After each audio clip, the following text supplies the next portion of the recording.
General Hospital Recap, a web of threats, secrets, and deceit ***. October 8th episode ***. On a day charged with tension, manipulation, and simmering threats, the lives of Port Charles's most beloved residents took a darker turn. Secrets began to unravel as dangerous games were played, with multiple lives hanging in the balance. In this compelling episode of General Hospital, alliances were tested, while new and old rivalries ignited. Let's take a deep dive into the pivotal moments of the day, where threats were made, secrets were uncovered, and the future seemed uncertain for everyone involved. #Brit's Power Play, a web of blackmail and lies.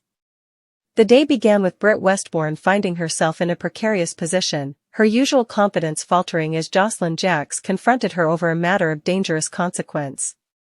The nurse's station, usually a place of casual conversation and light-hearted banter, turned into the battleground for an escalating game of secrets between these two women. Brit, accustomed to being the one in control, was caught off guard when Jocelyn demanded that she help keep Carly Spencer in the dark about her status as a WSB agent, an offer that would only come with a price. Jocelyn, who had seen enough of Brit's manipulations, wasn't willing to let Brit walk away unscathed. "You're trying to play a dangerous game, Brit," Joss said, her words cutting through the air. "But you're forgetting one thing, you've got a lot to hide, too. So, if we're playing the blackmail game, you'll find out that I'm a worthy opponent." Brit's eyes narrowed, her sharp mind already calculating her next move.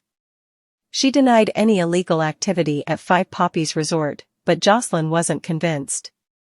She knew better than anyone the lengths Brit would go to protect her own secrets. But just as the conversation was about to turn even more heated, an unexpected visitor arrived. Jack Brennan, the stern and relentless WSB agent, walked into the nurse's station like a man on a mission. His presence alone shifted the atmosphere from tense to downright intimidating. With a polite yet firm demeanor, he introduced himself to Brit, while Jocelyn stood quietly in the background, knowing this was a crucial moment in the ongoing battle. "I think it's time we had a chat at my office, Ms. Westbourne," Brennan said, his tone unyielding. "We need to discuss your activities at Five Poppies. If you've been keeping secrets, I suggest you start being honest with me. And if you hurt any of my agents, I will make sure you end up in Steinmauer prison. No questions asked." Brit stiffened, her face betraying the hint of concern she had long kept hidden. This was a man who was not easily swayed, and he had just upped the stakes in a game she thought she had under control. As Jack Brennan turned his attention to Jocelyn, a brief but cryptic exchange followed. Brennan mentioned having an important new assignment for her, sending a ripple of unease through Jocelyn's mind. Was this assignment connected to Brit? Or perhaps it was part of a larger investigation she wasn't yet aware of? Meanwhile, Brit, ever the survivor, knew she had to act fast. She couldn't allow herself to be caught in Jack's web of authority, and she knew that one wrong move could send her into a downward spiral that she wouldn't be able to recover from. Brit's plan was about to get even more dangerous. #Carly's growing paranoia, a tangled web of lies. Across town, Carly Spencer was in a state of mounting anxiety, having just paid an unexpected visit to Elizabeth Liz Weber's home. Carly's mind was racing, her concern palpable as she pressed Liz for answers about the overheard threat to Drew Kane's life. The tension between the two women was evident as Carly demanded to know what Liz had told the police about the conversation she'd overheard. A conversation that, for Carly, could make or break everything. Liz, caught in the middle of it all, hesitated before revealing that she had indeed reported the threat to the PCPD. However, there was an unsettling twist. The police hadn't yet contacted her, and they seemed more focused on other suspects, which left Carly with more questions than answers.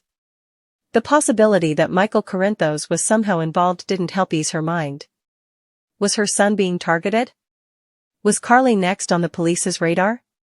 For Carly, this wasn't just about protecting herself, it was about protecting her family, especially her children.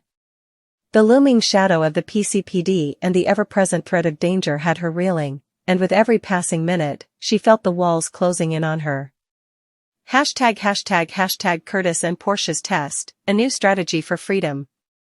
Meanwhile, Curtis Ashford and Portia Robinson found themselves caught in a web of their own making. The discovery that Drew Kane might no longer be in a position to blackmail them was a glimmer of hope, but Curtis wasn't ready to rest easy just yet. His instincts told him that something didn't add up. If Drew had lost the evidence that could incriminate him, why had the police not found it during their search of Drew's house? Curtis's theory started to gain traction, but he needed confirmation.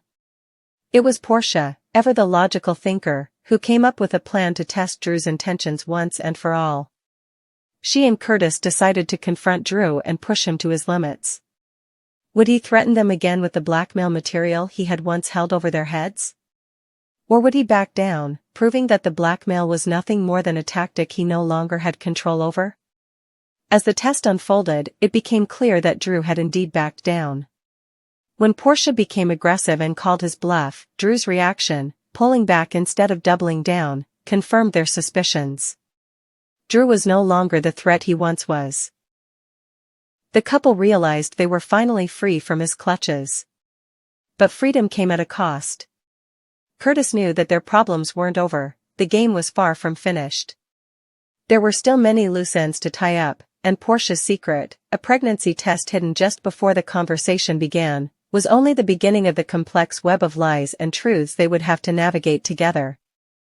###a day of reckoning, the calm before the storm. As the episode drew to a close, the various threads of deceit, power plays, and personal struggles seemed to merge into a singular point of convergence. Each character, Britt, Carly, Curtis, Portia, Jocelyn, and even Jack Brennan, was positioned for a dramatic showdown, and with the stakes higher than ever, there was no telling who would come out on top. The residents of Port Charles were trapped in a web of their own making, each of them pulling strings, hiding secrets, and maneuvering through dangerous alliances. But as the day proved, no one could ever be certain of what would happen next. A single misstep could bring everything crashing down. For Britt, her hold on the situation was slipping, and she was forced to confront the reality of her position. For Carly, the paranoia was beginning to take over, and the growing tension with Liz only added to her sense of doom. Curtis and Portia, while relieved to have shaken off Drew's control, knew they weren't out of the woods yet. With the dangers mounting and the secrets piling up, one thing was certain, the residents of Port Charles were on the brink of a day of reckoning. What would it take for them to finally break free? And who would be left standing when the dust settled? In General Hospital, the stakes have never been higher, and no one can be trusted. Each move is a calculated risk, and the characters' fates are tangled in a web of betrayal and deception. The drama is only just beginning, and Port Charles is in for a roller coaster ride like no other. Stay tuned for more updates on the latest twists and turns in Port Charles. Every episode promises new revelations, shocking confrontations, and characters facing the consequences of their actions.